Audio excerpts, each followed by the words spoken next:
Welcome back to Kavi's home book. இன்றைக்கி Kavi's home புக்கில் வந்து பார்த்திங்கன்னா ஒரு க்ராசரி ஷாப்பிங் தாங்க. ஸோ மார்னிங்கே வந்து ரேஷன் எல்லாம் போய் முடிச்சுட்டு அதுக்கப்புறம் தான் அப்படியே டேராக போய் வந்து கொஞ்சம் வந்து திங்ஸஸ் எல்லாம் வாங்க வேண்டியது இருந்தது. அது எல்லாத்தையுமே பர்ச்சேஸ் பண்ணிட்டு தான் வந்திருந்தேங்க.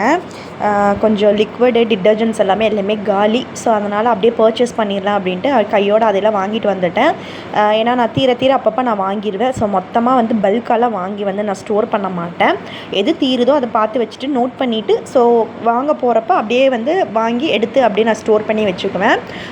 நெக்ஸ்ட் வந்து பார்த்திங்க அப்படின்னா கொஞ்சம் ஸ்நாக்ஸ் மட்டும் வாங்கியிருந்தேன். தம்பி வந்து கேட்டுகிட்டே இருந்தான். அதனால் அதுவுமே கொஞ்சமே வாங்கிட்டு வந்துட்டேங்க. இது எல்லாத்தையுமே இனி ஃபுல்லாக ரீஃபில் பண்ணி எடுத்து வைக்கணும். ஸோ மஷ்ரூமும் ரொம்ப ஃப்ரெஷ்ஷாக இருந்தது. ஸோ நாளைக்கு மஷ்ரூம் கிரேவி பண்ணிடலாம் அப்படின்ட்டு அதையும் வாங்கியாச்சு ஒரு டப்பா. கண்டிப்பாக நாளைக்கு ஒன்று பிரியாணி பண்ணணும், அப்படி இல்லை அப்படின்னா கிரேவி தாங்க. அதுக்கப்புறம் வந்துட்டு எல்லாத்தையும் கையோடு எடுத்து வச்சா தான் வேலை முடிஞ்ச மாதிரி இருக்குங்க. இல்லைன்னா ரொம்ப கஷ்டம். எப்படி இருந்தாலும் நம்ம தானே பண்ண போகிறோம், அதனால் நம்மளே எடுத்து வச்சுருவோம் அப்படின்ட்டு வந்த உடனேயே எடுத்து வச்சிடணுங்க. இல்லை அப்படின்னா அப்படியே 2 நாள் ஆனாலும் அப்படியே தான் இருக்கும். முடிக்கிறதுக்கே 4:30 மணி ஆகிடுச்சுங்களா. சரி ஓகே, ஒரு காஃபியை போட்டு குடிப்போமே அப்படின்ட்டு தான் ஃப்ரெஷ்ஷாக ஒரு காஃபி போட்டுட்ருக்கேங்க.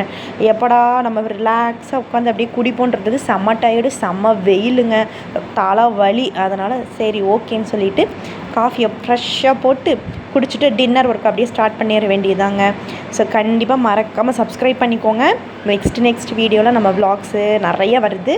ஸோ மறக்காமல் சப்ஸ்கிரைப் பண்ணுங்கள், லைக் பண்ணுங்கள், ஷேர் பண்ணுங்கள். பாய்.